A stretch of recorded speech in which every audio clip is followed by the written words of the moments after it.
মুসা আলাইহিস সালাম আল্লাহর প্রশ্ন করলেন, আল্লাহ আপনি যখন আযাব দেন, গজব দেন, ওই এলাকার সবার উপরে দেন কেন?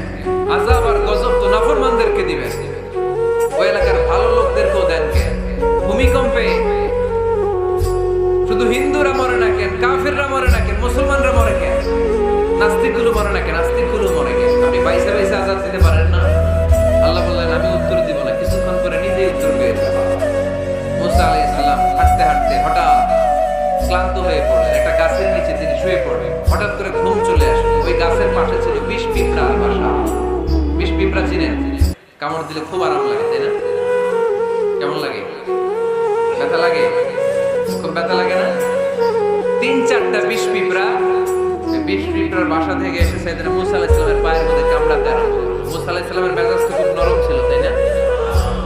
খুব গরম মেজাজের নবী ছিলেন, রেগে যেতেন, খুব সাহসী ছিলেন। এই দুইটা ক্যারেক্টার খুবই সাহসী, এক হচ্ছে মুসা আলাইহিস সালাম আর এক হচ্ছে সাইয়েদনা ওমর ফারুক। ঠিক কি না? ওনাদের কথার চাইতে হাত চলতো আগে। এরকম দরকার আছে না নাই? মায়ের উপরে ওষুধ নাই, মায়ের ভেতরে ভিটামিন আছে, ঠিক কি না? মাঝে মাঝে এই ভিটামিনের দরকার আছে না নাই? শুয়ে রইলেন মুসা আলাইহিস সালাম, 3-4টা বিষ পিঁপড়া এসে পায়ে কামড়ানো শুরু করলো। পিঁপড়ার কামড় খেয়ে মুসা আলাইহিস সালাম জেগে গেলেন, রেগে মেগে আগুন খুঁজতে আরম্ভ করলেন, কিসে এত ব্যথা? দেখে পিঁপড়ায় কামড়া। এই 3-4টা তো মারলই, পাশে দেখে পিঁপড়ার বাসা, পুরা বাসাটারে পা দিয়ে ভেঙে চলে সারা। রব্বুল আলামিন ডেকে বললেন, মুসা পিঁপড়া কামড় দিছিল কয়টা? কয় 3টা। তাইলে পুরা পিঁপড়ার বাসা ভাঙলা কেন?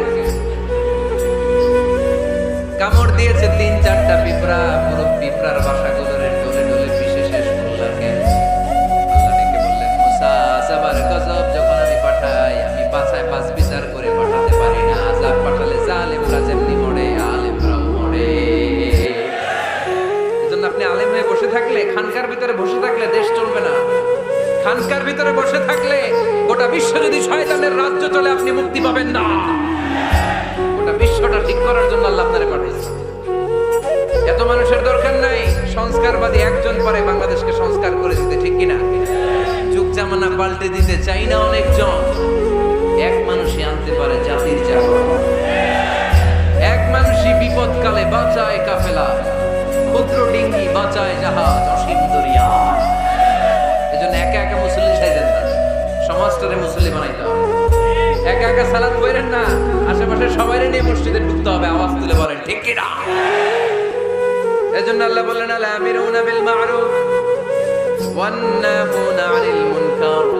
ভালো কাজের আদেশ করবে, মন্দ কাজের নিষেধ করবে। মন্দ কাজ যদি, খারাপ কাজ যদি কেউ দেখে, ক্ষমতা থাকলে হাত দিয়ে থামায় দেন, ক্ষমতা না থাকলে মুখ দিয়ে এটার বিরুদ্ধে বলতে আরম্ভ করে দেন, ফেসবুকে লেখালেখি শুরু করে দেন।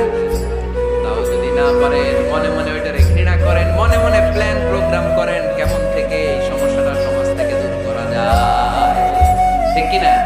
চুপ থাকা যাবে, অন্যায় দেখে চুপ থাকা যাবে? আস-সাকিতু আনিল হাক্কি শাইতানুন আখরাস। অন্যায় দেখে যেটা চুপ থাকে, বিষ্ণু বললেন এটা মুমিন নয়, এটা বোবা শয়তান।